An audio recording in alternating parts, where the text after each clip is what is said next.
आपने समस्ते जानिछंती शुक्ल पक्ष दशमी तिथि गुरुवार रे पड़िले ताहा सुदशा व्रत रूपे पालित हुए। एथिरे महालक्ष्मी को पूजा करा जाए। जानिछंती आज से संजोग आसीची विजया दशमी को एपटे महालक्ष्मी को पूजा। आमे सासु बहु दुहे सकाळर सब नित्यकर्म सारिला परे लागि गलु महालक्ष्मी को पूजा प्रस्तुति रे। मु प्रथमे सारी देली चिता पकेइबा काम, तापरे आसिकी भूमि को खुआई देली काहेकि ना भूमि सकाळु किछि खाइ नथिला, ता काम भी सारिबार अछि।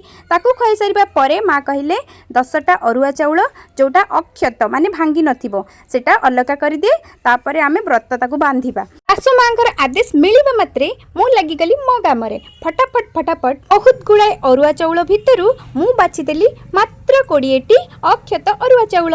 तापरे मिलिला सासु मांकर आ गोटे आदेश, एई ने कढ़ पद्म फूल आ मते करिके दे संपूर्ण पद्म फूल। आ देखंतु मो जादू, मु करदेली संपूर्ण पद्म फूल। देखंतु मु केते सुंदर भाबरे छुटी पके देछि आम बाड़ी पटे दांड पटे। तापरे मा कहिले 10टा दुब्ब 10टा अरुआ चाउल 10टा बरकोली पत्र बाछि दे आमे व्रत बांधिबा।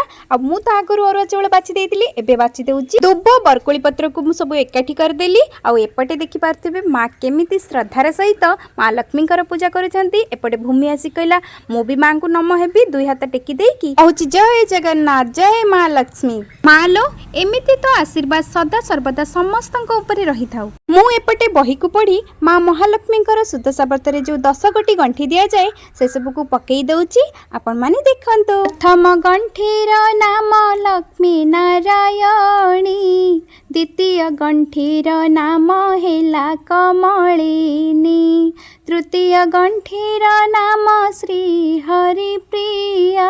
एमिति भाबरे मां को नाम रे 10 गोटी गंठी देई प्रतिटी को बांधी देली। आ तापरे नै मां को आस्थान रे रखी देली। आ तापरे सुदशा व्रत बहीटी को संपूर्ण पढ़ी देली। बही पढ़ी सारिबा परे मां महालक्ष्मी आरती कले। तापरे पूजा सरी गला हमर मु पादुकाटी को पाई देली। मां लक्ष्मी पादुका पाइबा परे मु बनेइथिली एही पणा। आ एही पणा को आमे मां मु दुई जई देइथिलु काहेकि ना आमे दिन सारा किछि भी खाइबुनी, एही पणा ही हमर साहा भरोसा। तापरे संध्या हो जाइतिला, मु आसिकी ठाकुरन को प्रणाम कर देली। पटे भूमि कहिला मामा मते बहुत जोर भोक लागलानी, मते किछि खाइबा बनै दियो मु खाइबी।